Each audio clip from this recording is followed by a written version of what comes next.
एक है जो कमर के निचले हिस्से में रीढ़ की हड्डी के दोनों जानिब पसलियों के पिंजरे के नीचे वाक़ होते हैं। ये मुट्ठी भर अज़लात इंसानी जिस्म में कई बुनियादी और अहम काम अंजाम देते हैं। गुर्दे का काम। गुर्दे का बुनियादी काम खून को फिल्टर करना और जिस्म से फालतू और जहरीले मादों को खारिज करना है। ये अमल पेशाब की सूरत में अंजाम पाता है। गुर्दे के अहम अफ़आल दर्ज झैल हैं। खून की सफाई। गुर्दे खून से इजाफी पानी, नमकियात और दीगर जहरीले मादों जैसे यूरिया और करिटिनिन को छान कर अलग करते हैं।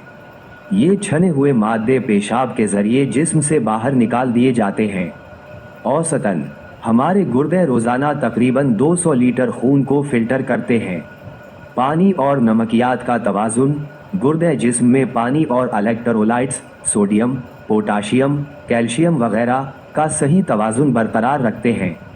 ये जिस्म की ज़रूरत के मुताबिक पानी और नमकियात को बरकरार रखते हैं और इजाफी मिकदार को खारिज कर देते हैं। ब्लड प्रेशर का कंट्रोल। गुर्दे ऐसे हार्मोन्स तैयार करते हैं जैसे रेनन, जो ब्लड प्रेशर को मुनज़्ज़म करने में अहम किरदार अदा करते हैं। खून के सुर्ख खलियात की पैदावार।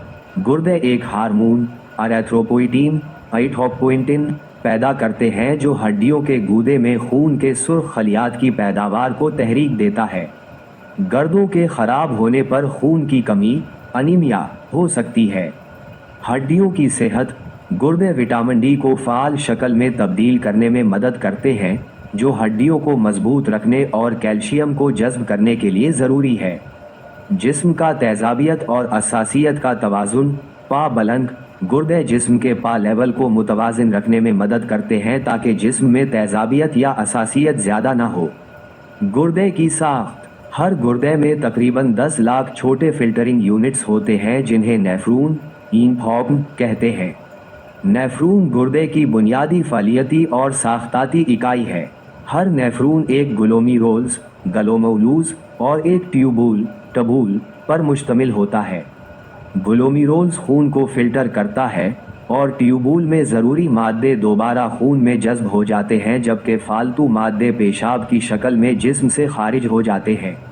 गुर्दे के अमराज की अलामात।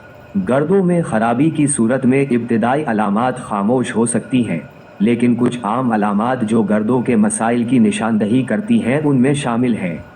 थकावट और कमज़ोरी। खून में जहरीले मादों के जुमा होने और खून की कमी की वजह से हर वक्त थकावट और कमज़ोरी महसूस हो सकती है। सूजन।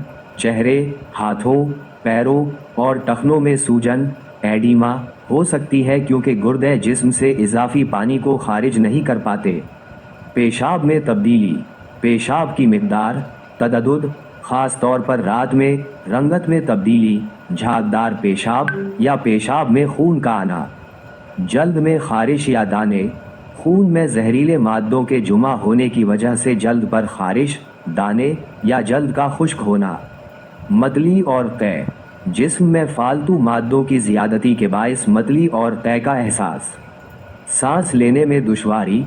खून की कमी या फेफड़ों में पानी जुमा होने की वजह से सांस लेने में मुश्किलात। मुंह का जायका बदलना। मुंह में कड़वा या धाती जायका महसूस होना। पट्ठों का अकड़ना। जिस्म में इलेक्ट्रोलाइट्स के अदम तवाज़ुन के बायस पट्ठों का अकड़ना। High blood pressure. गर्दों की खराबी की वजह से ब्लड प्रेशर बढ़ सकता है। गर्दों को सेहतमंद रखने के तरीके।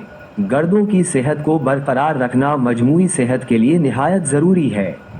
दर्ज झैल तरीके गर्दों की सेहत को बेहतर बनाने में मददगार साबित हो सकते हैं। मुनासिब पानी पीना। दिन भर वाफिर मिकदार में पानी पिएं ताकि गुर्दे जहरीले मादों को बेहतर तरीके से खारिज कर सकें। सेहतमंद और मुतवाज़िन ग़िज़ा। फल, सब्ज़ियाँ, अनाज और दबली पतली प्रोटीन वाली ग़िज़ा खाएं। परासीसा शुदा खानों, ज़्यादा नमक और चीनी से परहेज़ करें। ब्लड प्रेशर और ब्लड शुगर को कंट्रोल करना। अगर आपको हाई ब्लड प्रेशर या ज़ियाबीतस है तो इसे कंट्रोल में रखना बहुत ज़रूरी है क्योंकि ये गर्दों को शदीद नुकसान पहुंचा सकते हैं। बाकायदा वर्जिश। सेहतमंद वज़न बरकरार रखने और खून की गर्दिश को बेहतर बनाने के लिए रोज़ाना वर्जिश करें। दर्दकश अद्वियात का कम इस्तेमाल। डॉक्टर के मशवरे के बगैर दर्दकश अद्वियात NSAIDs का ज़्यादा इस्तेमाल गर्दों के लिए नुकसानदह हो सकता है। तंबाकू नोशी और शराब नोशी से परहेज, ये दोनों आदात गर्दों को नुकसान पहुंचा सकती हैं। बाकायदा चेकअप, ख़ास तौर पर अगर आपको गर्दों के अमराज की ख़ानदानी तारीख़ है या आपको ज़ियाबीतस और हाई ब्लड प्रेशर जैसी बीमारियां हैं तो बाकायदगी से तिब्बी मुआयना करवाएं। गुर्दे हमारे जिस्म के फिल्टर सिस्टम हैं और उनकी देखभाल हमारी सेहतमंद ज़िंदगी के लिए इंतहाई अहम है। किसी भी अलामात की सूरत में फौरी तौर पर डॉक्टर से रुजू करना चाहिए।